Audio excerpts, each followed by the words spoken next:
Bonjour à tous et bienvenue sur Jurassic Hack. Aujourd'hui, on s'attaque à la machine Frolic de Hack the Box.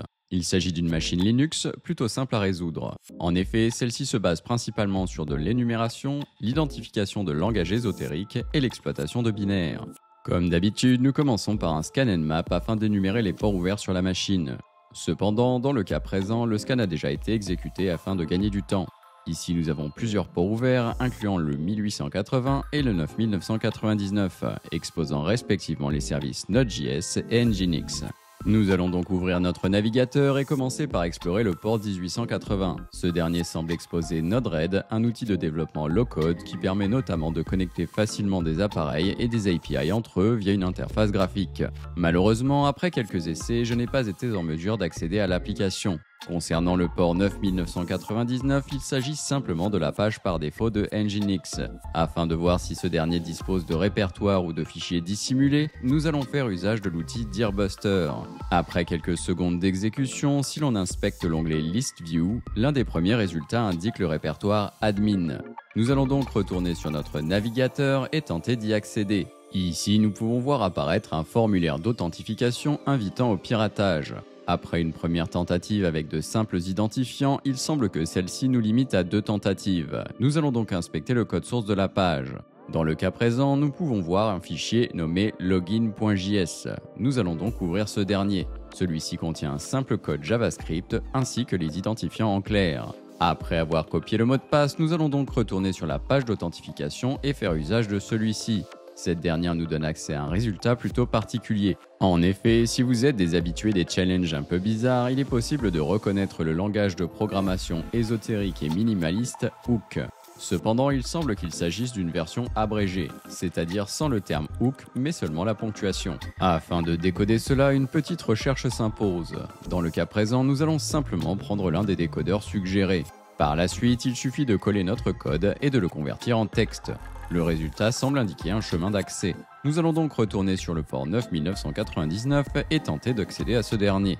Dans le cas présent, il semble s'agir de base 64. Nous allons donc copier cette valeur et retourner sur notre terminal. Il est à noter que pour décoder cette valeur, il sera important de retirer les espaces. Nous ferons donc usage d'une simple commande sed. Ici, nous obtenons un résultat binaire, mais les lettres P et K en début de résultat indiquent probablement un zip. Nous allons donc faire sortir le résultat dans un fichier. Si l'on exécute la commande file, nous pouvons confirmer qu'il s'agit bien d'une archive zip. Cependant, si l'on tente d'extraire cette dernière, il semble qu'un mot de passe soit nécessaire. Nous allons donc installer fcrackzip, un utilitaire spécialisé dans le brute force d'archive zip. Suite à cela, nous allons démarrer l'opération de brute force, qui devrait durer moins d'1 seconde. Ici, le mot de passe était plutôt simple et va nous permettre de déverrouiller notre archive. Cette dernière contenait le fichier index.php. Celui-ci contient lui-même une chaîne de caractères en hexadécimal. En faisant usage de la commande xxd et du paramètre revert, nous obtenons une valeur en base 64. Avec un peu de voodoo via tr afin de supprimer les retours à la ligne, nous obtenons le résultat. Pour avoir fait plusieurs challenges avec ce langage de programmation, il n'y a pas de doute. Il s'agit de Brainfuck, un langage ésotérique composé de seulement 8 instructions. Nous allons donc retourner sur notre navigateur et faire usage du décodeur afin d'identifier ce qui se cache derrière ce message. Dans le cas présent, il semblerait qu'il s'agisse d'un mot de passe. Mais pour quelle interface ?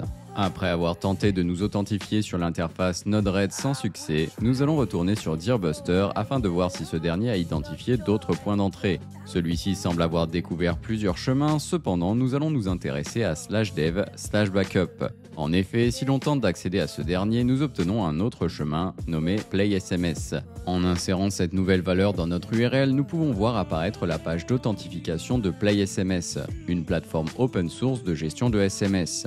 Si l'on fait usage du nom d'utilisateur admin et du mot de passe obtenu via la conversion du message brainfuck en texte, nous sommes en mesure de nous authentifier. Cependant, après avoir exploré l'interface, rien d'intéressant. Nous allons donc retourner sur notre terminal et faire usage de Searchsploit afin de voir s'il existe éventuellement des exploits sur PlaySMS.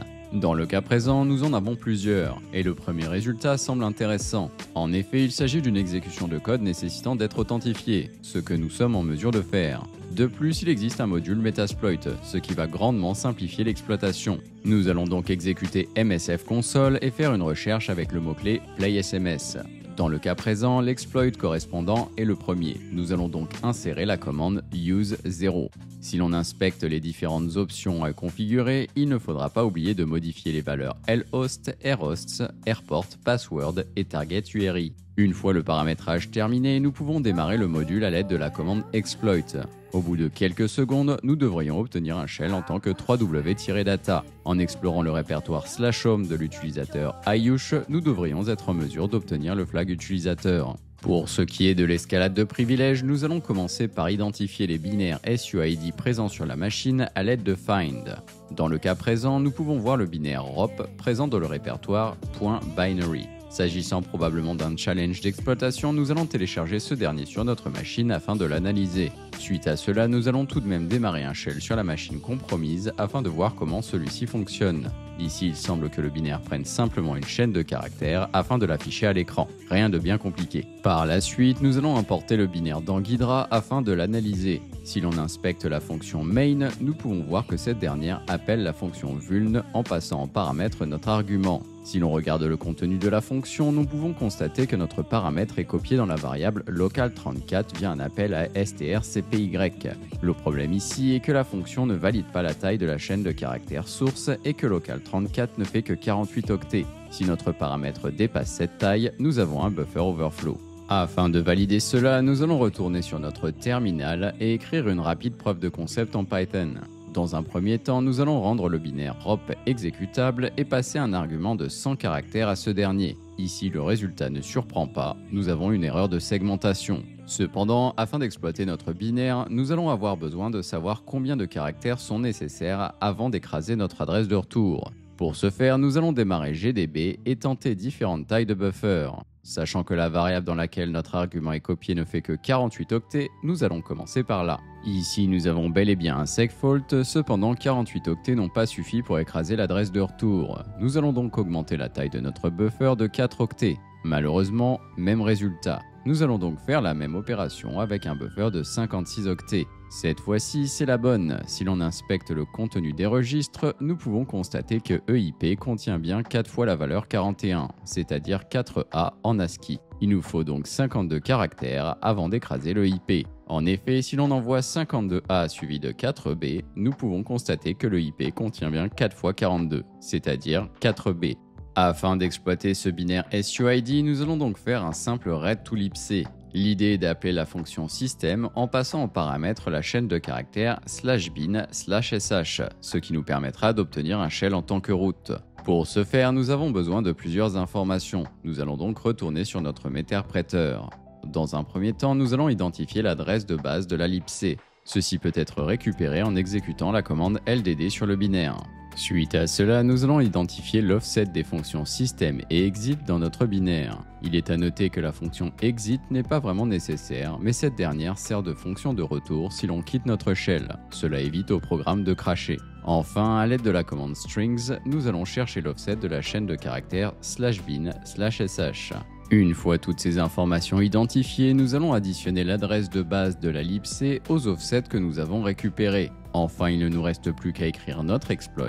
Ici, nous allons commencer par notre buffer de 52 caractères, suivi de l'adresse de système, puis exit, et enfin le pointeur vers la chaîne de caractères bin/sh. Si tout se déroule correctement, nous devrions obtenir un shell en tant que route. Il ne nous reste plus qu'à récupérer le second flag.